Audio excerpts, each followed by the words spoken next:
Ou seja, o que chega aos ouvidos de Nicodemos são informações extremamente negativas a respeito de Jesus.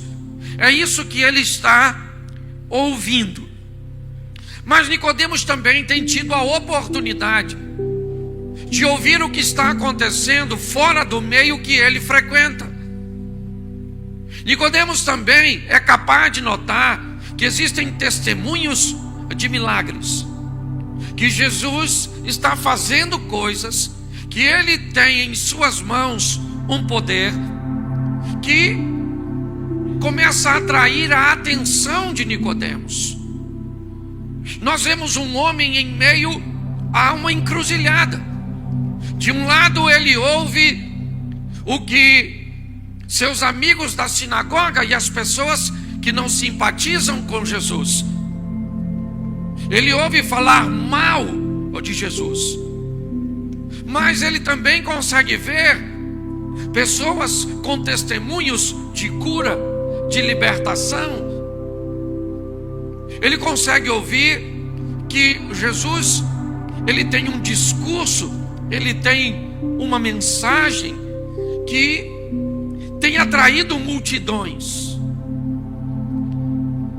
Eu quero que você entenda que a situação que nós estamos não é diferente da de Nicodemos. Hoje nós temos também os dois lados. Hoje nós olhamos a má fama do Evangelho, a má fama da igreja. Hoje nós vemos, muitas vezes, falar mal. Quando nós olhamos para a igreja hoje, ou seja, aquilo que representa, né, a palavra de Deus e o próprio Deus, nós começamos a ver que as notícias em torno da igreja não são boas. Nós ouvimos que líderes religiosos se aproveitam da boa fé das pessoas para tirar de pessoas coisas.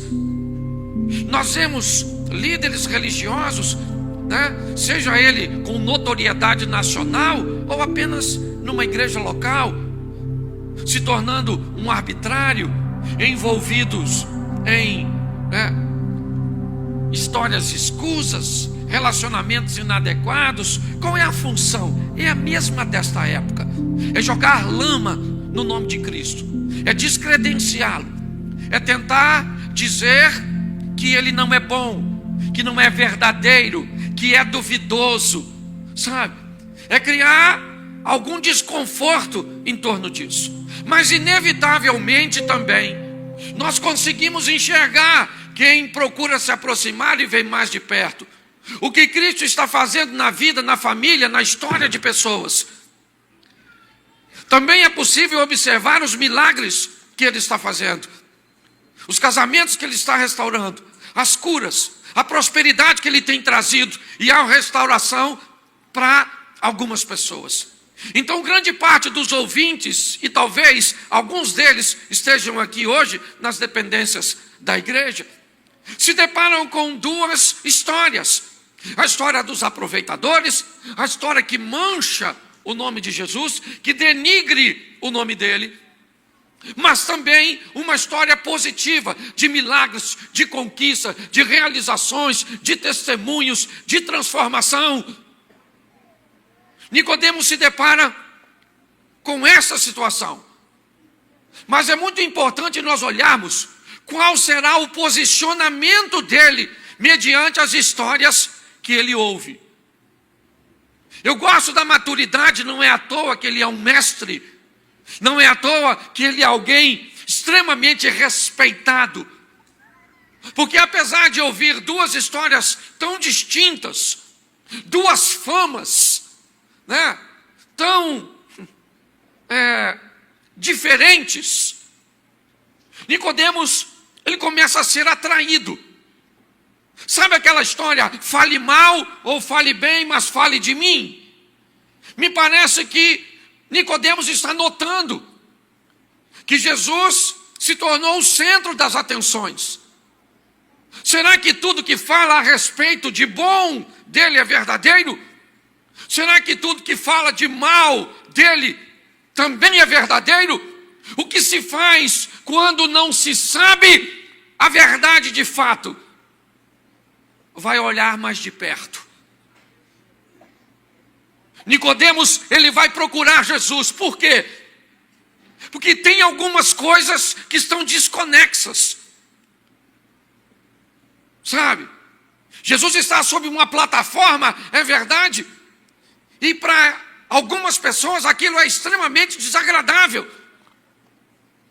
E Nicodemos começa a lidar com isso. Porque gente madura, quando ouve alguma coisa, seja de bom ou seja de ruim, deve buscar esclarecimento. Nicodemos vai procurar Jesus, sim, com algumas dúvidas, com alguns questionamentos, é verdade. Mas o que ele quer? Ele quer ver Jesus de perto. Ele não quer ficar com a posição de seus correligionários e seus companheiros da sinagoga. Mas também ele não quer ouvir histórias, alheias, que formate seu pensamento. Ele quer procurar Jesus. Mas como? Ele é um dos principais da sinagoga. Se descobrirem que ele, como mestre entre os fariseus, procura Jesus, vai ficar feio para ele. Provavelmente, ele vai ser descredenciado no meio da sinagoga. E você pode dizer para mim assim, mas que dane-se. Se é para procurar Jesus, que ele vai lá. Não, não pensa assim não. Porque Nicodemos é tão maduro que ele consegue entender que se tudo aquilo é verdade, o pensamento da sinagoga precisa mudar. O pensamento daquelas pessoas que estão falando mal de Jesus precisa ser revisto. Ele poderia procurar Jesus durante o dia, sim ou não? E isso chegaria na sinagoga e o pessoal nem iria ouvi-lo mais. Ia dizer, Nicodemos se corrompeu. Mas apesar de tudo isso, o que você está querendo dizer, pastor? Eu estou querendo dizer uma coisa. Eu sei que em todos nós, gente, em todos nós, na humanidade inteira, ao longo de todo o tempo, quando Deus criou o homem, Ele colocou uma lacuna que precisa ser preenchida de forma espiritual. Qualquer sociedade, em qualquer tempo que o homem existe, sempre, onde a religião aparentemente nunca chegou, você chegava lá, o cara adorava um rato, o outro um sol, o outro uma cobra, o outro uma vaca, o outro... Por quê? Porque no homem existe um vazio que só pode ser preenchido de forma espiritual.